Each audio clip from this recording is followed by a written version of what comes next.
a choice right now, between fear and love. It's just a rock.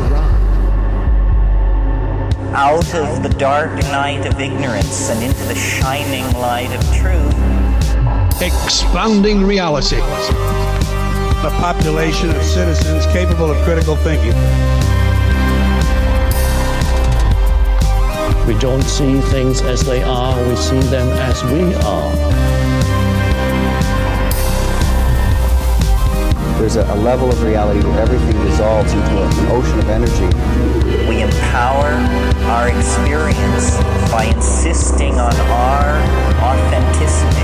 That's very profound. Very. Expanding reality. Welcome to Expanding Reality. I am your host, Brandon Thomas. On this incredibly cool episode, the author of the 13 Holy Nights Oracle deck, Lara Day, comes by to hang out with us and talk all about holiday culture, mythos, and Jesus, and of course her 13 Nights practice, which is absolutely fascinating. You guys are going to love this. Now, in the Expansive Afterthought, which is a wonderful way to support your favorite show down there in that link, we talk near-death experiences, past and found spiritual guides, Aramon, homeschooling, and ayahuasca gone bad. We kick it all off, of course, with a Howard Dean scream, and it is outstanding, guys. So join us for that afterthought. Join the link description down there to find Laura's Instagram, Facebook, and both of her websites so you can follow along with all the cool offers that she has.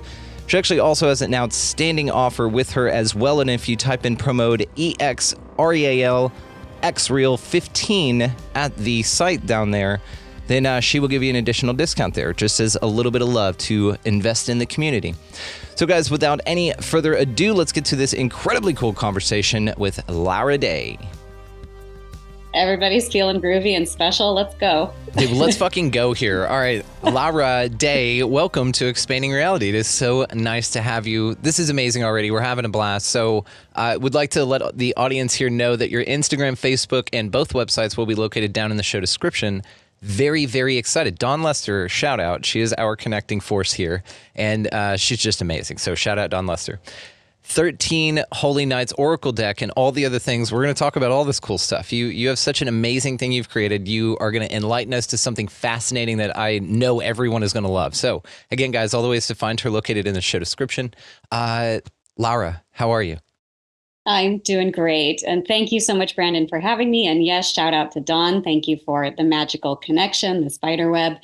And I'm just happy to be here, happy to share all the goodies that I've been digging up in the last handful of years. Outstanding. I'm telling you guys, this is amazing. So we have a few things that we're going to talk about here.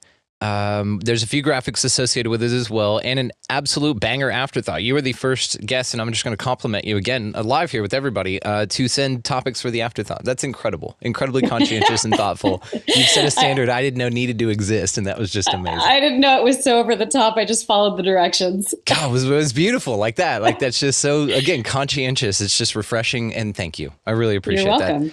So we have so much to start with here. We have so much to talk about here. I don't know where to start. So I'm going to let you determine where we start with this thing, because it's fascinating. Yeah. Where do we? Let's start with, well, let's just preface. We're going to have a lot of conversation and dig into basically the winter holiday time and season, right? What it was in the past, what it is now, and what my hope is for what it could potentially be in the future for humanity. And this all started with me learning a practice, it absolutely changing my life, a winter solstice practice, right? So a seasonal practice once a year, completely changing my entire life and the way that I move through reality. And then, realizing how much humanity is ready for this, needs this, wants this, is sick of the over-commercialized toxic holiday season, the compulsive shopping, the LED lawn decorations, plastic tinsel, overindulging in sugar and alcohol, taxing the body, just the polar opposite, jam-packing our December calendars of what is natural to this time and this season. If we were to just take a moment to look around and pay attention to what nature's doing, right? Which is quieting down, slowing down. It's the darkest time of the year, the coldest time of the year. It's really meant to be this time of drawing energy inward. And here we are, frantically spazzing out. So, so that's sort of the setting here, let's say. And then the place I would like to start is how we came up with our current holiday culture in the first place, because that's something that I very recently dug into. And it was pretty shocking to me and fascinating and just a fun place to begin. Perfect. Let's absolutely do this. So holiday culture, break it off. Everything's got a culture, so please. Yeah. So I'm going to start with our commercialized holidays, in the Western world, and the imagery of Santa Claus and the Christmas tree and the presents under the Christmas tree and all that familiar, hoo-ha.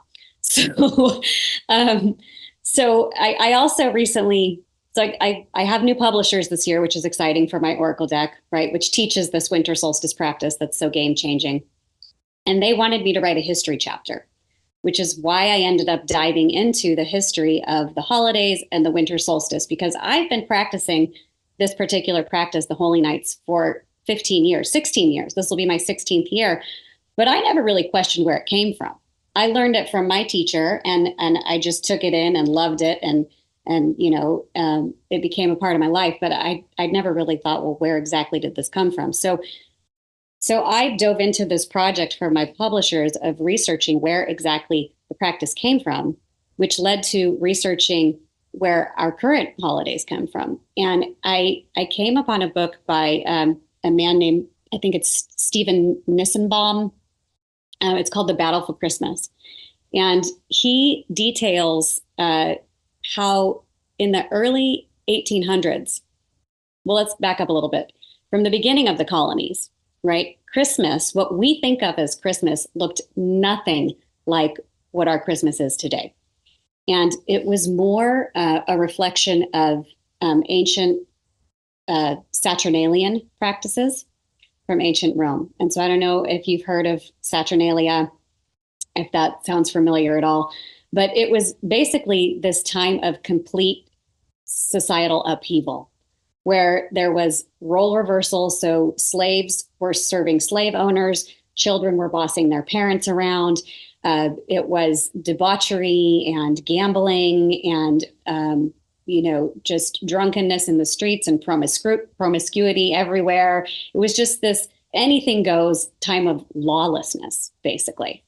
And so those traditions were appearing in the colonies in the early days alongside the Puritans, right? And so the Puritans really tried to stamp out these traditions, which were called Christmas. Again, you have to remember, this was called Christmas at that time. It has zero similarity to what we celebrate today as Christmas. So the Puritans were trying to stamp it out. They actually were successful in making Christmas illegal for a time period. I forget which, it would have been in maybe New York, or I forget where, but one of the early colonies. And so there's that tension happening. And then in addition to that, there came to be a tension between the upper classes and the lower classes, because back in ancient Rome, all members of society were in on these traditions. So the upper class actually willingly participated in giving gifts to the poor. The poor would come to their homes and sing ridiculous satirical songs that they called wassailing, or plays that were also rude and, sort of absurd, and they called that mumming. And they would show up at the homes of wealthy folks and demand gifts in exchange for their ridiculous performances. And the wealthy people would willingly participate. So this was, the whole society was in on it, right? And so what happened in the colonies was that the wealthy people they no longer wanted to participate. And so you can imagine a group of rowdy, drunken young fellows arriving at a wealthy manor and singing their hearts out and performing their plays maybe, and then being told, go away, we're not going to give you anything, or the door being, shut in their faces. And you can imagine how quickly that escalated into violence and hard feelings and, unpleasantries being exchanged. So the gentry class, the upper class, was unwilling to uphold their place in this ritual of sorts, and it began to get violent. And so Christmas became this really became this really unpleasant time when there was crime and vandalized, homes of the wealthy being vandalized, and really loud parades in the middle of the night, stomping through wealthy neighborhoods, just making as much of a ruckus as they possibly could.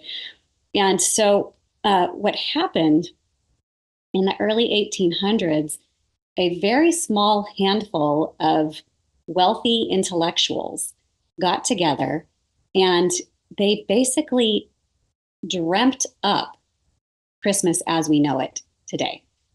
And they cherry picked from, these Northern European traditions.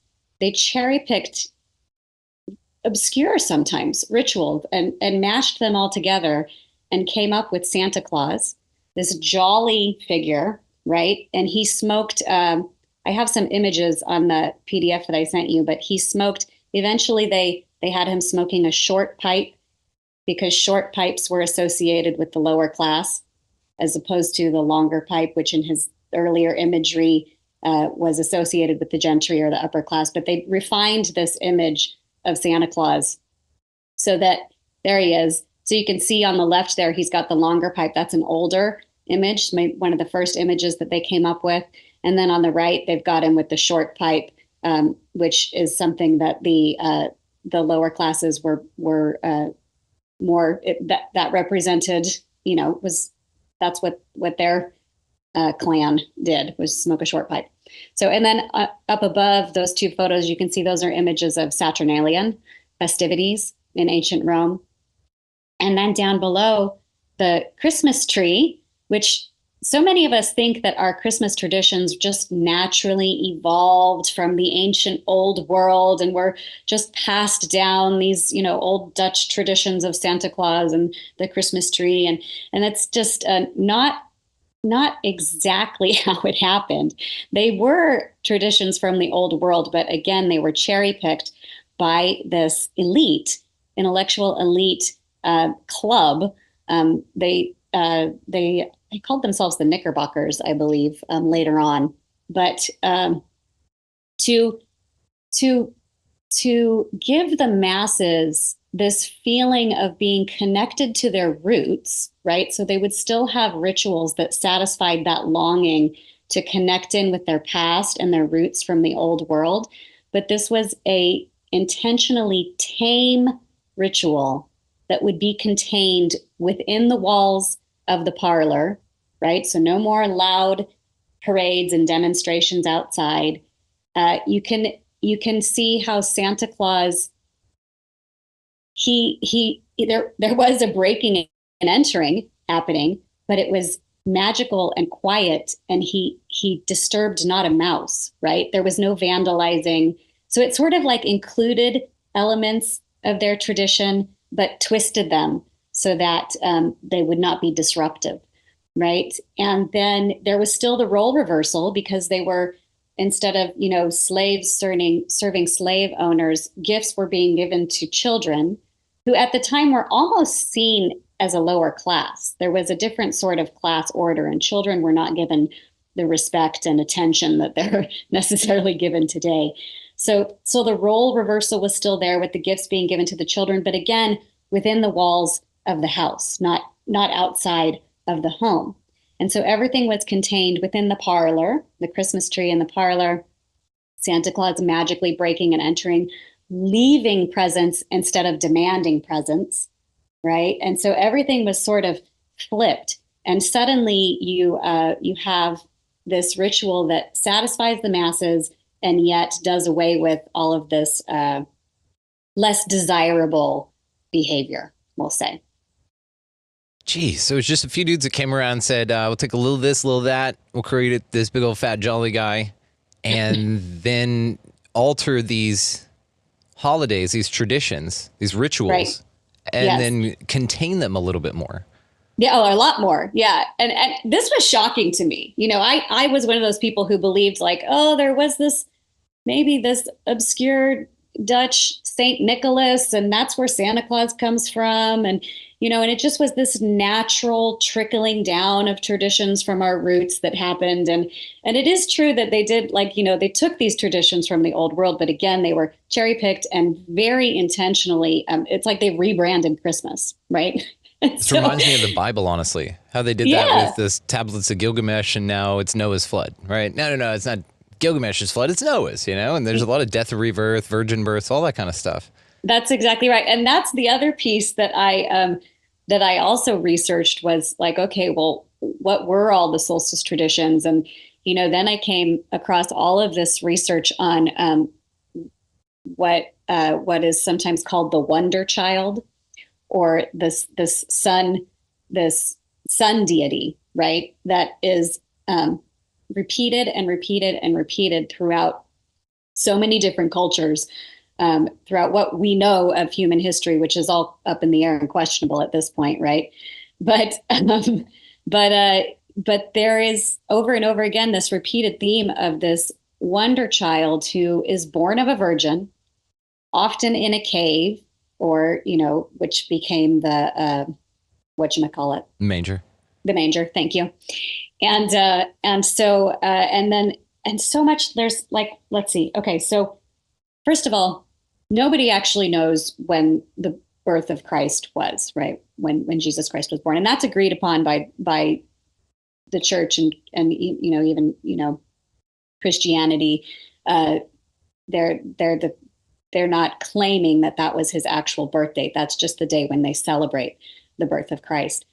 And so that was not determined until, I think look at my notes, 336 AD, I think. So it was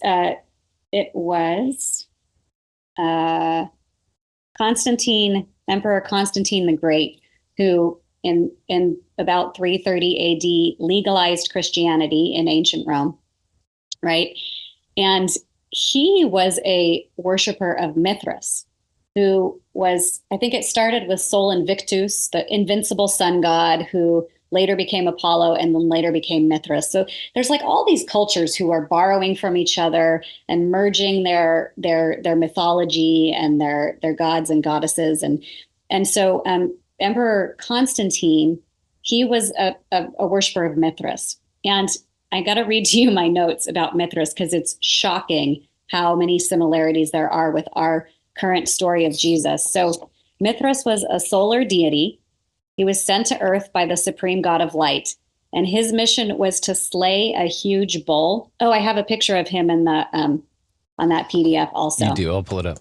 Yeah, he's like, you know, audio only audience. Check the video version down there and come hang out with us in the video version. This is cool. She's got some great graphics.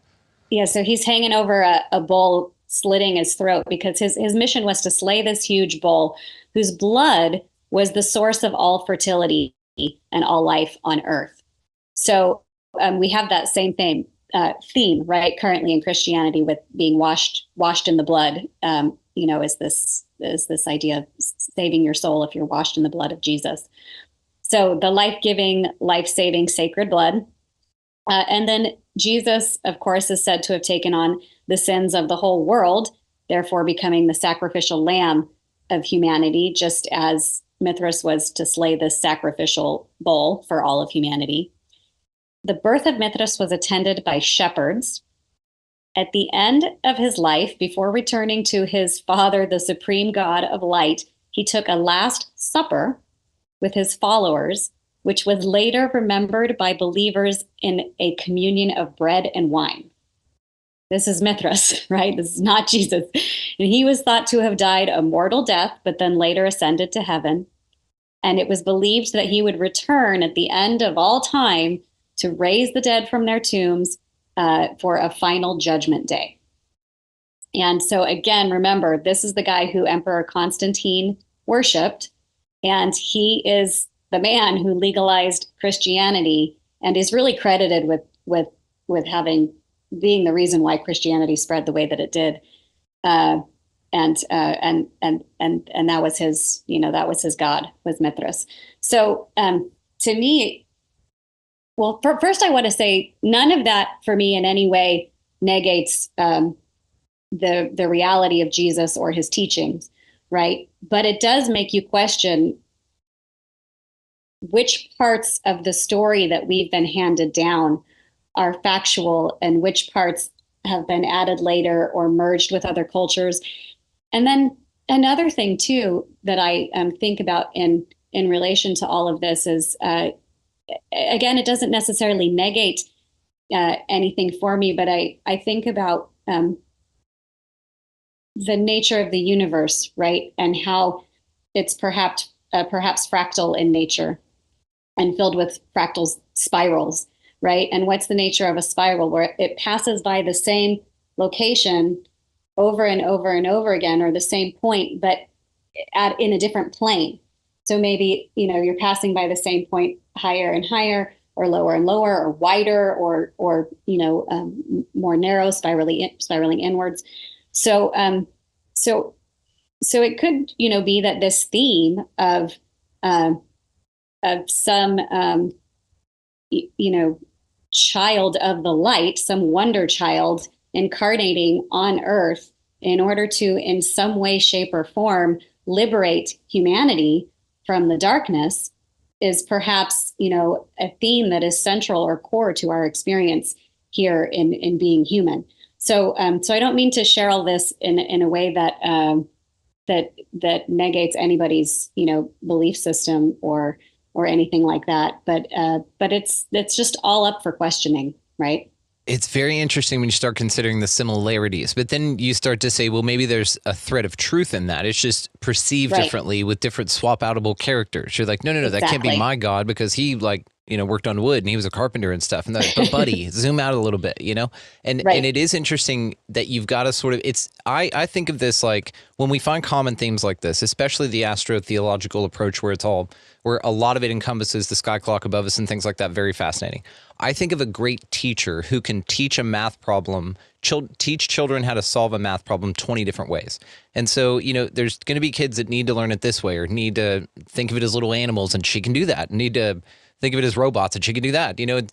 It's that kind of delivery, but as long as they all come to the same conclusion, or at least the experimental process, and then start to question and figure things out for themselves, I think really is what this is all encouraging. And it is interesting, though, when it gets taken. That was so beautifully said. I really love that analogy. Yeah. This is a vibe, baby. You inspire this. This is a group conversation here, so you make me really feel what I'm talking about here. And thank you. Yeah. So thank you for the presence to be able to talk about this stuff, because you never really know where you absolutely stand on something until somebody, presents stuff and you're able to have a conversation about it, which is wonderful. It's when the stuff gets taken literally that I think it gets a little damaging. When it's like, what if, there's some empowerment in there, but you take the fear out of it? So whereas Santa, in some people's minds is like a Krampus, right? You get this Krampus figure, and that's fascinating. Also want to know what your thoughts on what I just said. Then I have one more question for you after that. Yeah. You're on Santa Claus specifically? I do, but I mean, to what I was just talking about it being taken literally, I just didn't want to go to another subject without you having a chance. I 100% agree. Absolutely. Yeah, I think the problem is when we take things literally and we don't feel into the metaphor, because it's all coming through human perspective, right? This is whatever any teaching is that ends up in a book or coming out of a person's mouth is all coming through the some shaded color of glass that is our human ability to perceive through our senses and our human brain and the way that works, right? And so it's all, especially when we get to these topics that are beyond what we can really truly wrap our human brains around in our minds. It's all metaphor, and we're all grappling and reaching in the dark and trying to put words to things that you can't put words to. So yes, I 100% agree when we take things literally instead of feeling into the metaphor behind it. And that's one reason why, I don't get triggered by any religious texts or teachings, whatever they are, because I feel into like, well, how does that relate to the energetic way that I see the world and that I've experienced, my Qigong practice and what I've learned from my different teachers and the different books that I've read. Oh, I can feel I can feel the same truth in this story, right, as I can feel over here in this story. And so, yeah, I totally align and agree with what you're saying there. Yeah. It's just so interesting and especially when you consider literalism or how people interpret different things. I think that one of the earliest interpretations of Moses in the Bible is that he had horns, not that he was glowing crown when he came down from getting the tablets. And so Michelangelo was commissioned to do a sculpture of Moses, and he drew him with horns. He sculpted the same thing with like horns, and they were like, buddy. They're like, no, the cool version. We don't want to tell people about that. So it's interesting when you even start to see the literalcies that have been changed. And of course, the King James, there's so many apprehensions of what that true message was. And it's all got to do with I sort of picture it like, if they're having a big meeting, and I think that Council of Nicaea is what you're talking about with Constantine, right? Where you got the three tribes together. He said, look, I don't give a shit what you guys pick. Just pick something. This is chaos, is whatever. And he, the Mithras aligned with the Christianity. So yeah, sprinkle it in. That's fine. But he didn't care one way or another. So as this was being formed, it was a little bit of, but you got to put this in because you're going to leave these people out if you don't, and so it was a big so much of it was strategic politics, right? Exactly. But also it was strategic politics with fuckery. And so they would slip in a little bit of like, yes, but we have to make sure it's apprehended in this way and make sure you change the organ tuning to make where it's not an empowering frequency. They still have the same songs that they're singing, but it doesn't uplift, right? It's still, and all these interesting adaptations of the cultures to then apprehend them to the bastardization that we find today. It's super fascinating. I love the work that you do. I think this is such a cool thing to go. And really similar to, again, what happened in the 1800s, right? Like, let's rebrand Christmas. We got to appease them with these, images and imagery and, stories from their old world that are perhaps true, but let's put it together in a way that tames the beast, right? Yes. And that keeps them focused on, and then, the way that commercialism joined hands was just a really natural alliance there. And, they brought in this idea, we'll give a gift to the child within the house, keep it within the walls of the home, and then we'll sell that idea to the shopkeepers. They'll be happy to get on board, and so then you can see how naturally then it became this thing that it is over the years. It was a beautiful thing first culturally. When you described it, I'd never heard of it. I've heard of going to a wassailing, but I didn't know what that meant. And so thank you for that. But whenever you think about it, it's okay. So it's an upper class, let's say, who throughout the year lives their life. The class that goes to visit them to respect and pay homage and sing these songs and do all these things, they're paying with their skills and their talents and their heart. And so there's a monetary benefit to that they found beneficial, the upper class. But whenever that shut down, they just all of a sudden didn't find it valuable or thought, but I can keep a lot more if we don't mess with this wassailing nonsense. Fuck wassailing. Then it seems like that's when this bifurcation happened, and it really was a cultural class thing rather, other than. And we still have vestiges. If you think about this tradition of giving a Christmas bonus to the hired help, right, to sort of to ensure that you're going to have good service throughout the rest of the year. Yeah, this was Saturnalia, right? Is they would we'll pretend we'll serve you during this 2-week period. It was more than a day. It was more like a 2 or 3 week or even 4 week sometimes period.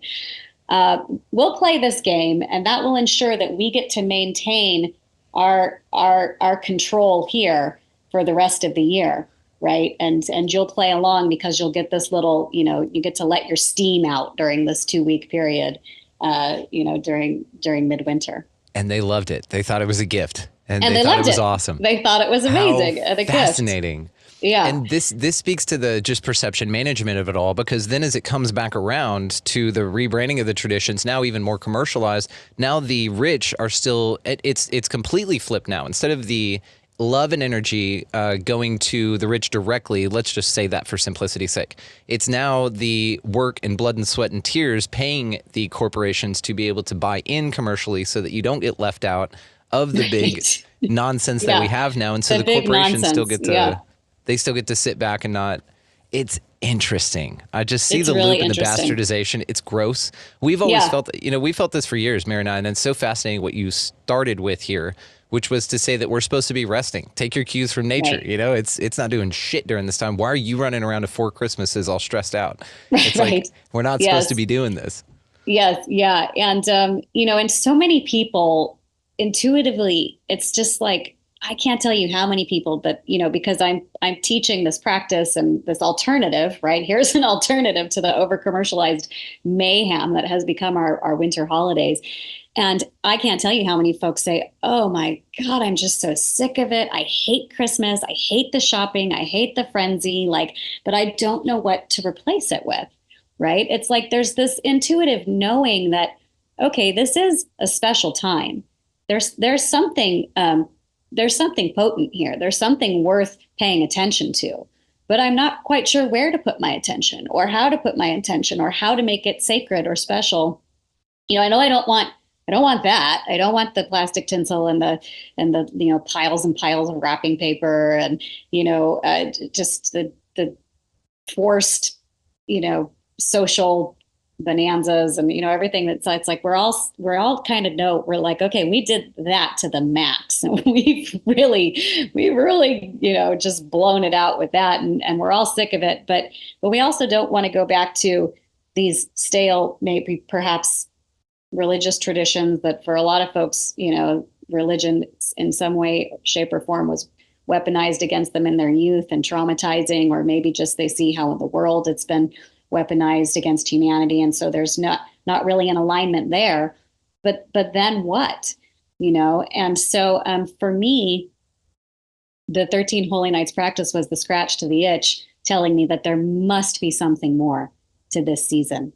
And what it really is it's the wisdom, that is beyond and before, way beyond and before the 1800s rebranding of Christmas, but then even beyond and before Saturnalia and all of that, ruckus and the upheaval of society. It's going back to celebrating and honoring the rebirth of the light, which happens externally at the winter solstice, right? This is the darkest time of the year. We've reached the peak of darkness, where if you think of the yin yang symbol and, the way it bulges, the dark bulges up top or down below and the white on the opposite side, we're at the peak of the bulge of the black, right?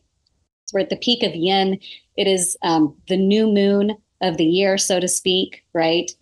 It's the longer arc of the year and these cycles that are constantly happening in nature all around us and within us, right? And so we're at the peak of darkness and the light is about to return. And so, way back in the day, in one of the books that I read, I think it was John Matthews' book, he talks about how this time has always been a shadowy, uncertain time when there was this doubt that the light would return, right? And so we're all hanging, holding our breath, waiting for the light to return. And the sun actually stands still on the horizon for 3 days after the solstice. And so it feels like it's not going to start moving again. If you're just witnessing, if you're just paying attention to the elements around you, which we used to do a lot better before the invasion of technology and the electric light bulb, and all these things that keep us distracted from our connection to nature. But so it was this shadowy, uncertain time when we were in this place of doubting that the sun was going to return. And then lo and behold, it does, right? And so that happens externally in the environment and what we're witnessing outside of ourselves. And it also happens internally. This is our opportunity for our divine spark of inspiration to bubble up from the fertile soil of the darkness, right? And so I talk about in the 13 Holy Nights practice how we're planting our dream seeds in the fertile soil of the darkness. And this practice my teacher learned it from anthroposophy and Rudolph Steiner, right? And then she took it and way distilled it and simplified it and made it much more accessible to your average human. I don't know if you've gone too deep into Steiner anthroposophy, but it can get pretty esoteric and pretty hard to follow. It's heavy. It's heavy. It's heavy. Yeah, I've read like 5 or 6 of his books, or the lectures that, a lot of the books are his lectures that are in written form. And it's like, I still don't understand that guy. So it's deep. It's a lot. And he's a deep study, and I'm still studying. But so this is a simplified version of anthroposophy's 12 or 13 holy nights. And Steiner says that just as the seed, right, descends into the depths of the earth to gather strength so that it can blossom in the spring, so does the human soul descend into these deep spiritual realms during this 12 or 13-day window. It's a 13-day window to gather our spiritual strength, right? So that we can then bloom our inspirations, the divine inspiration that arises within our psyche, then blooms in the spring, or, and expands in the summertime. And in the fall, we're beginning to draw back in, take stock of our year. What do we want to keep for the following cycle? What do we want to throw on the compost pile before diving back in for another cycle of seasons? So this practice really at its core is about beginning to align ourselves with these rhythms, which is so empowering, right? And I often say that I believe the more we align with nature, which can be in really simple ways, right? But the more we align with nature, the more we align with our own highest human potential. And it's really true in a really just nuts and bolts kind of just pay attention to what nature is doing around you. And just that is so powerful. Right? Wake up with the sun, get some sun in your eyes and on your skin, put your bare feet on the ground, eat in seasonally, like pay attention to the metaphors of what's happening within each season and see how you can align with that. The smaller cycles of the moon cycles, so it's powerful stuff, even though it's also simultaneously really simple. That's it. It is simple. And I think that's challenging for a lot of people because they're used to things being very, very hard in the world of the unnatural. And things are hard there. And it's not supposed to feel natural. You don't blend in. You don't belong there, right? That quote, being well adjusted to a sick society is no measure of good health. But good health is walking around out here. Local honey helps you with the allergies in your local area, guys. Walking barefoot on the ground with the, getting sun on your skin in the morning and begins your circadian rhythm as well as tells your melanin what to do for the day. Right. It's fascinating. I mean, there's so many things, like you said, just go outside, look around. That's really the only science that you need to do. Just go take a look. I think it was Karen McDonald that said, everything that will cure anything wrong with you right now is within 50 steps of where you are at, or 50 miles or something like that. She had some amazing close number where everything that is wrong with you right now at this time is fixable in the area, as if you just go walk around and find it. So it's these type of things, getting rebalanced with nature, that I'm absolutely pumped about. Especially like you said, taking the winter as a new moon of the year. That's beautiful. I'm already well aware of tracking cycles in my journal thing. I have a moon tracker in there for that reason. I found that my time of the month was new moon, and I'm a new moon baby, turns out. So that impacts me. So when you treat the winter as this as well, I know what to do with new moons now. I used to have a lot of decades. I had challenges with it, but now it's my power time of the month. Like you said, go within. This is where you sow the seeds of creativity. And I do this every new moon. I block it out on my calendar. I don't do shows. It's just a thing. And I found myself in so much more harmony with my rhythms. And that's what's key here. And these apprehensions, these adaptations, this commercialization, it skews that, it bastardizes it, So once you are able to recognize and then remove that, it's so much simpler, right? It just, you get in harmony with nature. Take your shit back. That's all it is. Yeah. It's really Amazing. true. And I love that you already have this new moon practice. I mean, the practice of the holy nights is just going to feel like just an addition to that, right? I'm excited about it. We're coming up, we've got this, we're staring at the season now. So I'm excited to implement this year, honestly. And it's funny too, I'm going to give some context with this. Rudolph Steiner, of course, Rudolph, maybe that's what the red-nosed reindeer was all about. It's sort of an homage to him. Like, hey, he's going to light the way, dude. He lights the sleigh with this practice rather than this shit. I never thought of that. Maybe they slip it in. Either way, it'll be a good way to remember that Rudolph Steiner is involved in this 13 Nights practice, which has to do with Christmas. I love that. Yeah. Yeah. So should I dive into the nuts and bolts of the practice a little bit for your audience? Let's absolutely do that. Would you want me to stop sharing or is anything on this relevant to this? Yeah. Let's take a look. What do we got here? Okay. So, and you have your awesome graphic here. We can leave that. Yeah. So that's the Oracle deck and the card art, which is really beautiful. Yeah. I had a longtime girlfriend she used to be a climbing partner of mine. She's an incredible artist. She was with me when I got bit by a rattlesnake in 2004 climbing. So appropriate that she worked with me. Is that one of your NDEs we're going to talk about in the afterthought? It's not. That's another story. Okay. But we can talk about that too. I didn't throw that story in there, but it's also a good story. NDEs in the afterthought, guys. Sign up for sure. Please go ahead. Yeah. So that's the Oracle there, and then slide down one more. Do I have control of this? No, you do. Yeah. If you slide down, these are just some ancient solstice sites. So, like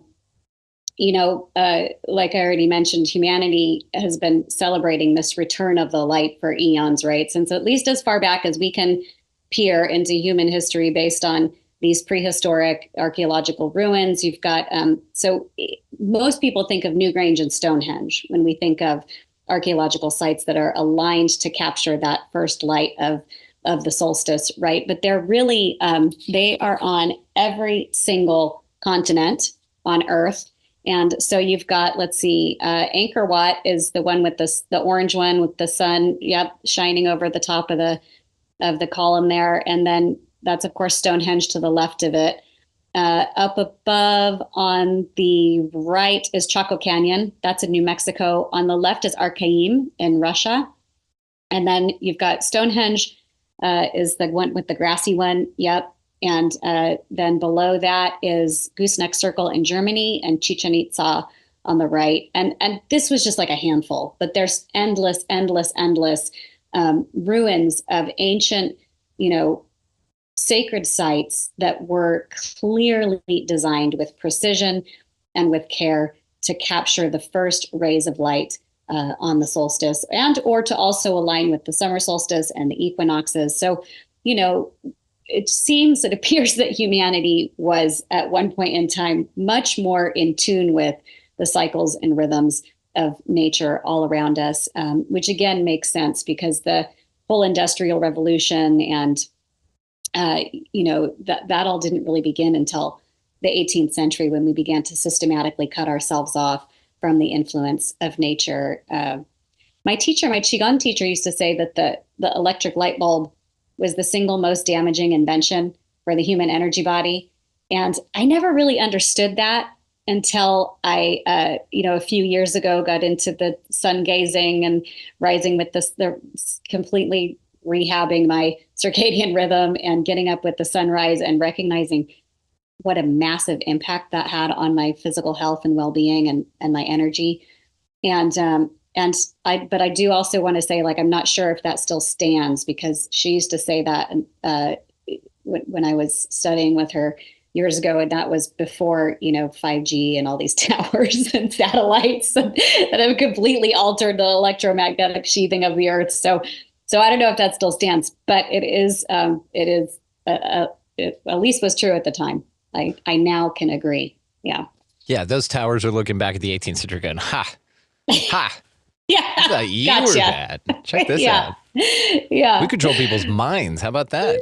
Yeah, how about that? We're in their energy field. Mm-hmm. So this about Chichen Itza too, before you move on, is this fun fact, right? Is that there's Quetzalcoatl, the serpent. Serpent, yes. Yeah. And on the solstice, the outer edge here, for the video audience that's joining us, you can see on this face that it has these ridges because it's a step pyramid. And then you think, oh, well, why the hell did they do that? If they can be able to fly, why would they do that? Well, because it's cool as shit. Look at this. It's got a head down here, Quetzalcoatl, a snake on the bottom here. And at the solstice, it creates the snake's back as it runs down this staircase here. Super cool.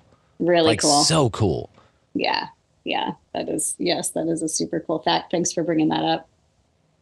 The dope Okay. picture here. So I get so distracted so easily because there's so much to talk about, but I'm going to come back to the nuts and bolts of the practice. So Yes. the practice begins on the solstice, which is December 21st or June 21st in the Southern Hemisphere. So the Southern Hemisphere is going to be celebrating the solstice in our summertime, right? Because this is about aligning with nature. It's not about aligning with the calendar, right? So our It's Australian friends, contrived. you do this in June. They do this in June, correct? Okay. Yes. So it's a little bit more challenging for them because it doesn't quite make as much easy logical sense with the calendar, but it still works. So you just have to think a little bit harder. So I love Aussies. You've got this. We'll help you through. Yeah, it. So they've got we it. got you. Yeah. Yeah. So the solstice is the beginning of the practice, and you have 3 days to prepare. And this is a time when you are thinking about, what do I want to bring to the coming cycle of seasons? What are my inspirations? Do I want to do more meditation? Okay, well, maybe I need to go out and buy a meditation cushion. Or do I want to have a certain person in my life? Well, I want to make sure that I have their phone number, and maybe we get a date set up during the 13 days and nights where we have coffee or just a phone conversation or whatever we can. Maybe, oh, I want to do some gardening. Well, if we're in California, you could probably do that. Maybe if you're, somewhere where it's not possible to garden in the wintertime, maybe you're just deciding that, I'm going to go through these seed catalogs during those 13 days. So you're making some gesture, some physical, actual beginning of movement and inertia towards the things that you want to bring into the coming year. And that 3-day window is your time to mentally prepare and also physically prepare, so that you have just less busy work to do during the sacred time. So if you have to go get some supplies, you've already gone out, done it, you're ready to go.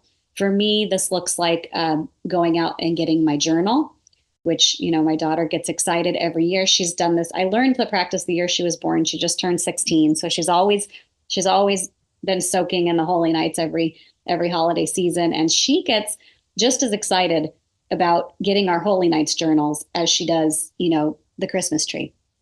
And I do want to say we still participate in, the usual holiday traditions.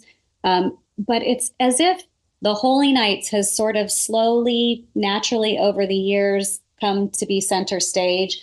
And that other stuff is kind of taken a back seat. It's still there. I still participate, but I'm not wrapped up in it. I'm not drug under by the riptide of it all. I'm not drowning in it. It's just like, oh yeah, it's there. I'll tip my hat to that. But this is what's really going on. And I walk around during the holy nights feeling like I have a sacred little secret in my pocket. And I'm just soaking in this conversation with the divine throughout the entire 13 days. Okay, so 3 days to prepare, right? You got your 3 days to think about, what do I want? Whose phone number do I need?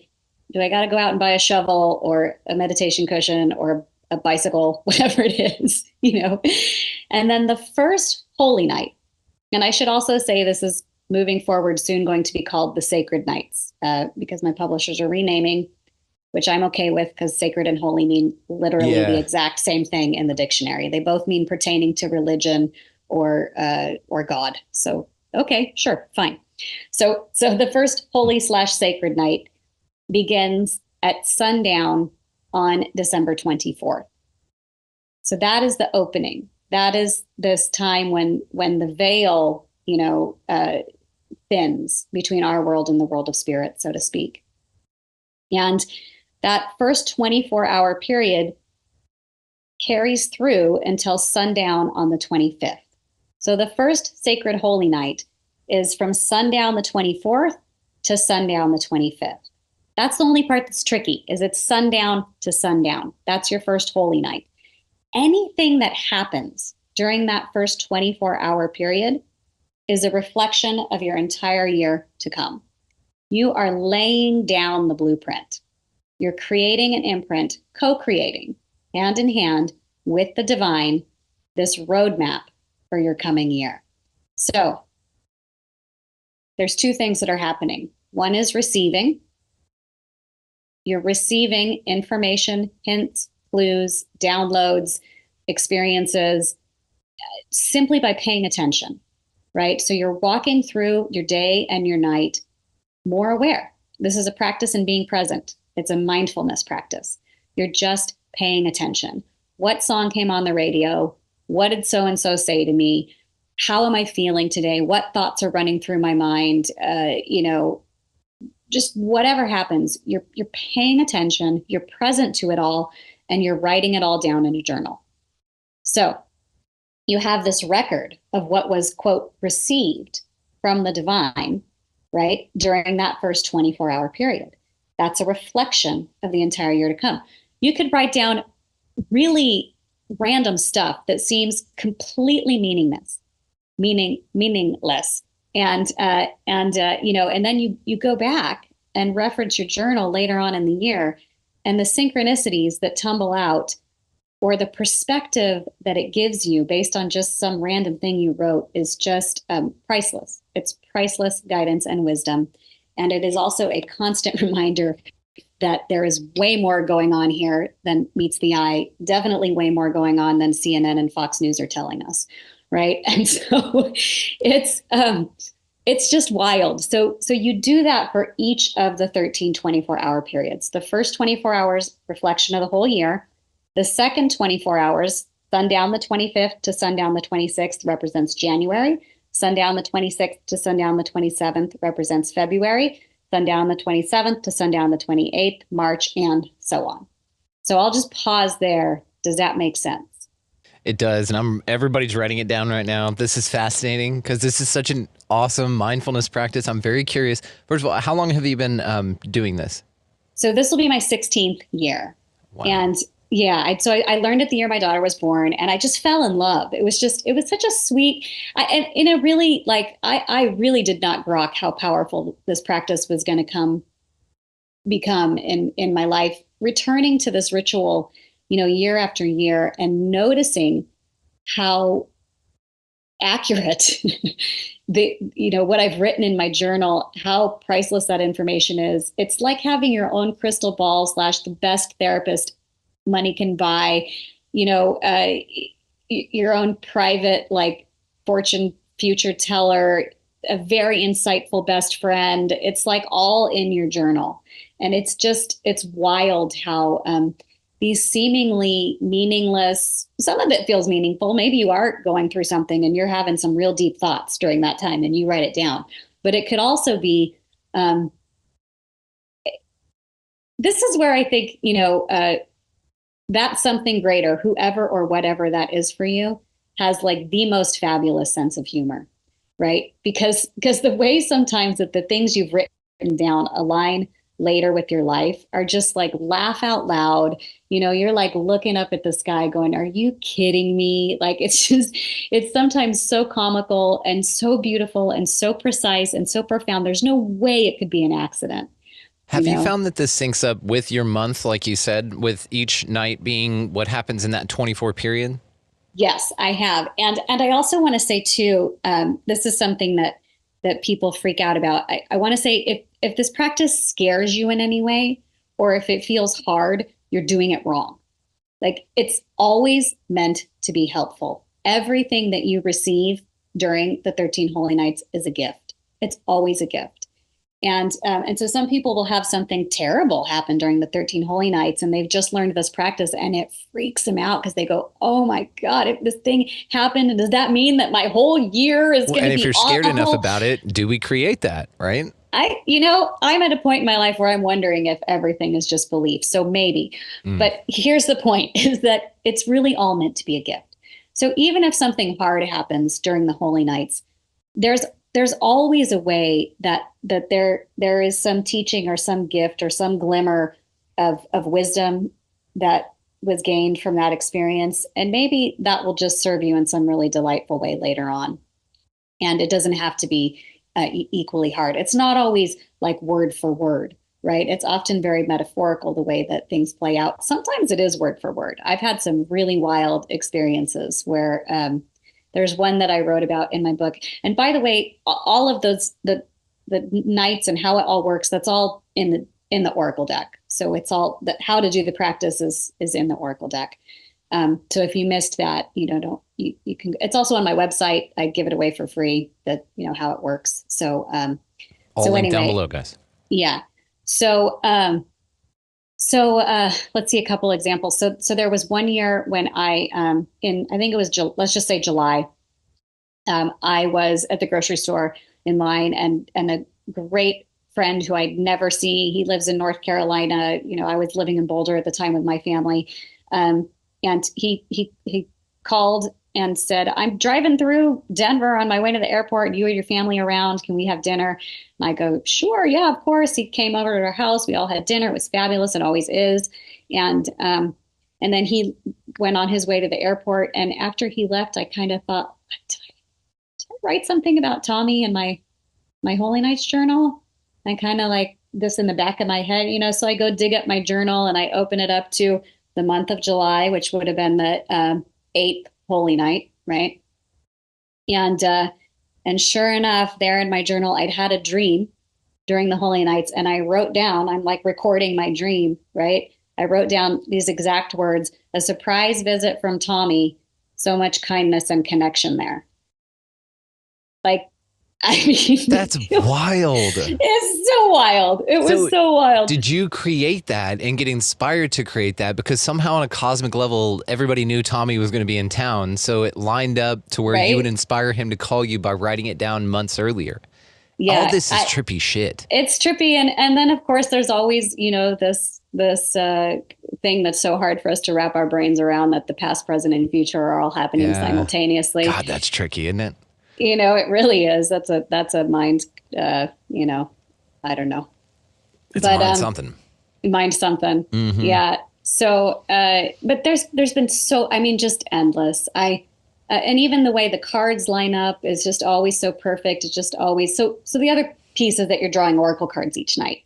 Right. And so then you have this theme. For those of you who are familiar with oracle cards, it's similar to tarot cards, right? But the tarot is a very particular system, and oracle cards typically are much more general. There's these days there's like fairy cards and animal cards. The Ninja Turtles have an oracle deck. Ninja Turtle cards. There's every kind of card, right? And so you draw a card, and then there's a message that goes along with that card. And the oracle deck that I created has some the messages are pretty they're pretty beefy. They're a couple, 2, 3, even 4 pages of thoughts and guidance and information and themes that we can work with and think about in our lives. So because a lot of oracle cards is like, there's like a sentence or a paragraph or something, but these are a little bit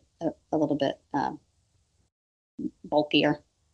So okay. So you're drawing an oracle card each night, and then that serves to be a theme for you each month. So as you go through your year, I keep my journal somewhere really accessible all the time, so that, when there's something funky going on in my life, I can go back to my journal immediately and go, okay, well, what did I write down during the Holy Nights? And what can help me move through this challenge with a little more grace? What will help me shift my perspective? And inevitably, 9 times out of 10, there's something in there that is indeed helpful. Let's see, not this year. Every year it always seems to line up perfectly. But the year of the pandemic, for instance, I drew the dragonfly card, which is all about illusion, the walls of illusion falling down all around you, right? And it was like, okay, well, that tracks, and there was a lot of information and thoughts about how to work with that, within the dragonfly card. So the oracle deck is really just like the icing on the cake. It gives a little bit more structure to this practice that otherwise for some people might feel a little bit too ambiguous, like I'm receiving guidance from who, what, where, how, and then, but it's this process of journaling and just being present. And then, drawing the oracle cards gives you a little bit, something substantial to grab onto during that time. I still haven't gotten to the second piece. See how distracted I get when I'm talking about You're here. This practice? You're right in flow. I love it because everything you're saying, I'm fascinated by. Please go ahead. So that's the receive bit, right? And then the second piece is the co-creation. Is that what dream seeds are you planting? We're planting our dream seeds in the womb of winter, in the fertile soil of the darkness. Well, how do we do that? Well, if you want your meditation practice to be stronger, don't just write it down on your list of New Year's resolutions. Actually do it during those 13 days. If you want a certain person in your life, make sure you reach out to them in some way, shape, or form during those 13 days. If you want, I don't know, to get out in nature more, go do it during those 13 days. It doesn't have to, I get a lot of, it's usually men actually asking me, like, okay, so should I create a spreadsheet? And like, if I know that I want to be doing such and such a thing in July, do I need to do it on the 8th night? And, everybody brings their own personality and wisdom and relationship with the divine to this practice. So you do you. However, I will just say that I hold it much more loosely, because I feel if we get too particular, we tend to strangle the mystery. And you want to leave room for the mystery to do its thing. I know, or something better, surrender. We know. Correct. For the mystery to be mysterious. So I think about the things that I want for the coming year, and I just get them in sometime during that window. I don't worry about, well, I'm going to be doing that in the summertime, so I should, I just get them in during the 13 window into the imprint. And then that energetic imprint that you've physically created, co-created with the divine, then just gets swept right into your future, just like there's a riptide of energy just sucking it out. And it really is, I can't emphasize how legitimately magical and goosebump inducing this practice really is. Yeah. I gotta be honest with you. I can find stuff like this lame, but actually your thing I find absolutely fucking awesome. And I'm very excited to do this, to be honest with you. So just full disclosure here. I think some of this shit's kind of goofy, but your shit is awesome. I like this because it's very intentional and it's very intention based, but also it is an alchemy of that time. So now we're doing something with it that's different. We're not stressed about, oh shit, did we get little Timmy and little Tommy a present? No, we only got one. Fuck, we got to stop somewhere. Right? You don't have to do all that stuff. This is a deliberate time for you to just be you and to set these clean intentions. I do like the 3-day dieta style prep ahead of the thing as well. So you make sure that you don't leave anything out. You sort of walk around, okay, what am I really doing? Setting this is amazing. And I think it's interesting, the 13 nights, because then that draws me back to the sort of 13th sign, 13 moons in a year. There's always this Ophiuchus apprehension, and then the tortoise, how it has the 13 blocks and the 28 days for make the months. So the 13 element of it is very interesting to me, because it's like the 12 plus the 1 make this, Captain Planet of a thing. I think it's awesome. I'm having fun with it already. I can't wait to, do this. Honestly, I think Mary and I are going to have a blast with it. A couple of questions I have, if you don't mind answering them, would be that whenever you are doing this practice, as the things come up, do you have sort of a side of the page where you're just, okay, here's what's coming up. And then maybe in another part of your journal or a few pages back, something like this, you have an area to where you take those things and make some decisions on it. Maybe say, write or something better at the bottom because blah, blah, blah. But take those inspirations and maybe see if you can script out a day or a month and say, hey, early part of the month, this would be kind of cool to experience, or it'd be neat. Do you go in that depth with it, or do you think that strangles the mystery? I don't go in that depth with it, but if that's, inspiring to you, then you should absolutely do that. What I love about this practice is that there's just enough structure to kind of give people a little bit of a jumping off point, and then make it your own, absolutely make it your own. As long as I think it's not feeling like hard or overbearing or too intellectual, I think you're okay. Right. Fair enough. And that's a good point. That's a great point. And I do like this. It's, again, just like we share how we approach helping people in this way, because you created something that is a co-creative process for you and the person who's enjoying it, but no two people will ever interact with it the same way. Same thing with I just love this. I think that this type of teaching is awesome. This type of providing a service and getting something out there, because it is mindful and it's different. It's not the same thing. So you're actually, again, taking it back. I think it's fascinating and wonderful. I think what you're doing is awesome, really. And like you said, it's a moldable practice, so it's customizable. It is. It absolutely is. And I will say too that, so I've been teaching and practicing Qigong for 15 years. And before that, I was teaching yoga for 6 or 7. So I've, been on this like seeking path for more than 2 decades. There was everything that came before that, actually getting up and teaching. Right. And this practice, I've learned so many practices, this practice more than any other in this really just sneaky, delightful way, right? Like this is just this fun holiday thing that we do. And we draw oracle cards and we light candles and it's just sweet. And it gives us something a little juicier and a little deeper to plug into during the holidays, other than just the superficial commercialism, And so it's just kind of this magical, fun thing to do. And yet over the years, looking back, it blows my mind how this has really actually been a training in waking up to the co-creative nature of our consciousness, our divine consciousness, because you are, first of all, it's a 13-day practice. And we're extra motivated because we know that we're like laying down the tracks for our whole year to come. So this is like, New Year's resolutions on steroids. And it's like, you're just, you got some extra motivation to be really go for that being present thing, And so it's 13 days of a mindfulness practice, not an hour, on your cushion in the morning, or even 2 hours, or, whatever it is.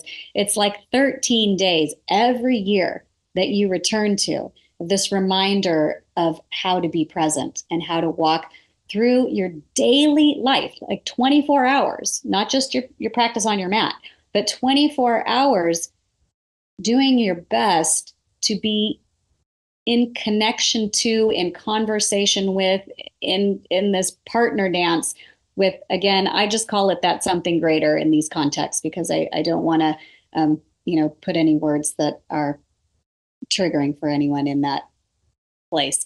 But you're just extra motivated to lean in to that relationship, right? And so that in and of itself, the experience of the 13 days is really powerful. And I have to admit, my early years of doing this practice, by the second half of the 13 days, I'd get tired. It was like, man, this is really like a long time to pay attention. Like, is it over yet? And so I've strengthened that muscle year after year to the point where now it just feels lovely. It's like a warm bath where I give myself permission to just linger in that space for 13 days, and it's just nourishing, and it's like an extended massage or something for my soul. But so it's 13 days of a practice of walking through every minute of your life, aware of that connection. And then throughout the rest of the year, you're constantly reminded, like, oh, dang, there's magic here. There's order here. There's some greater intelligence or mathematics or fractal geometry happening that's beyond what my mind can wrap itself around, and that's real, because there's no way that what I wrote could have correlated to what just happened by chance, and so you're constantly reminded that carries the thread of the sacred in this kind of fun way throughout the rest of your year. And this practice has really altered the way that I move through life. And it was just kind of a fun thing that I started doing with my family, That's how it starts. That's how it always starts. Yeah. Just a little, just kind of do this thing. And that's just changed your life, hasn't it? Like the people who go into discredit flat earth and end up David Weiss, Right, exactly. It's so fascinating, because I'm just obsessed with this idea of being mindful and being present in the moment. And I know it sounds silly, but have you ever seen the movie Love Guru with Mike Myers? Have not. It's so much fun. It's silly and it's hilarious, but it's awesome. But also there's it's him kind of parodying what is it, Deepak Chopra and stuff like that whole culture. But it's got some damn wisdom in it. When he does you go from nowhere to now here. It's silly and spoofy, but just like anything, there's resonance in there. And whatever he said it, I'm like, oh my God, and I'll find myself trailing with my thoughts. And recently I had Kurt 777 back on, and we talked about monks counting their steps, which is a practice I've been doing to stay mindful. And he just happened to mention it. I'm like, yes. So it's this idea of remaining where you are now, not thinking about the future, not thinking about the rungs on the ladder you climbed and, whatever you're judging or whatever. All of that shit is to get you right here, right now. So I'll do these little practices where I'll touch my fingers and count, and things like this and alternate, smell what's around me, all of these things. But what I love about your practice is you do this for an intentional 13 days. And then as you said, you just get reminded of how amazing being in a present moment is because you're called back to a present moment so strongly from creating one mindfully months earlier. Again, this call to mindfulness, call to presence is the present. And that's huge because that's your gift to everyone is being present in the present. Dude, I love this. I'm telling you, I'm fired up about this. Yeah. The greatest gift of the Christmas season is not under your Christmas tree, right? Fucking A. Unless you're laying under there, Yeah. Yeah. So, yes, go ahead. No, please. Oh, I don't know where I was headed. Oh, okay. Well, perfect. I tell you what, there's still some more to talk about here, but I would like to know how you would like to close this session out. And then I have one more question for you. And then we're going to go into the afterthought because I'm dying to know about your NDEs. I'm dying to know about the times you almost died. And it's got an apostrophe S. So there's more than one. I have a lot of things to ask you about that, as well as your ayahuasca gone wrong, which is amazing. Sounds like possibly a cautionary tale, but an exciting one. And then some homeschooling stuff as well. Very empowering. So let's get into the afterthought. Did you have anything that you wanted to close out and make sure that we cover in this? I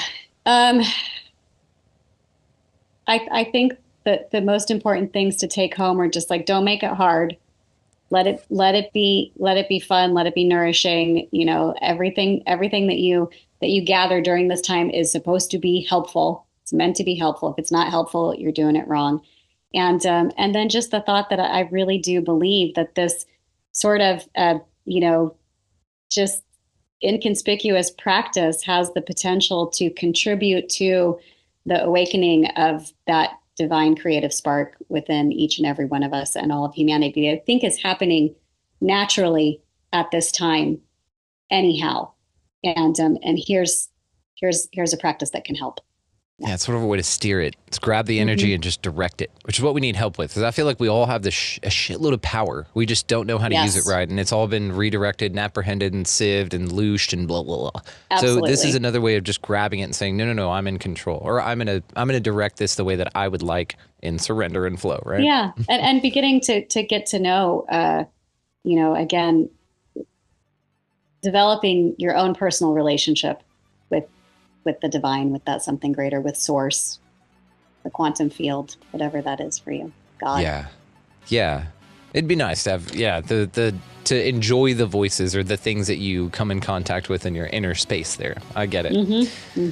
Well, Lara, this has been amazing. I want to remind the audience that all the ways to find you located down in the show description, your Instagram, Facebook, both of your websites, 13holynightsoracle.com and laraj.day.com are going to be located down below, as well as a link to this afterthought that you and I are about to get into. I'm very excited about it. It's just awesome. I just like hanging out with you. You're just fucking cool as shit to talk about, honestly. Same. Honestly.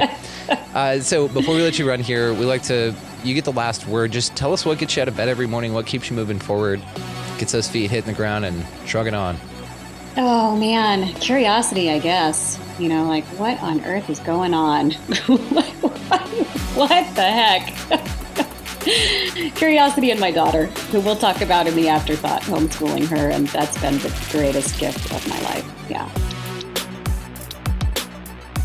Just want to take a moment here and thank that amazing woman, Lara Day, for coming by and just dropping the knowledge. Absolutely awesome. Join us for this expansive afterthought as well, guys. We go into near-death experiences, Aramon, homeschooling, ayahuasca gone bad, all sorts of cool things. A wonderful way to support your favorite show, and it is just right down below. Now, thank you guys for just subscribing, linking, sharing, doing all the cool things here to invest in the community in such an amazing way. Thank you so much as well for investing in yourself. This is Wild Realm getting wilder. And kudos for keeping what wits we have about us here, huh? So keep moving forward, guys, especially into this holiday season. Take it back for yourself. Do what you want to do. Now has never been a better time to buck tradition, so enjoy it. Start a new tradition. to where we just stop listening to the old ways and move forward with something new. Thank you guys again for all that you do, all that you exist in. When you go about this wild-ass realm, go ahead and make sure to pick up a piece of litter while you're traversing out there, opening doors for people and reading those doors as smile cues, because you're just crushing it at life in general. Going out there into this world, picking up litter, getting out of the left-hand lane, and just being good to everybody that you come across, guys. That's it. Just be nice, be good, be kind. Weird realm. We're all experiencing the weird realm. Keep that in mind as you traverse it. Thanks again for setting your compass to the North Star and for liking, sharing, doing all the things that are important to folks like me doing this thing and amplifying the message along with us. We will see you next time.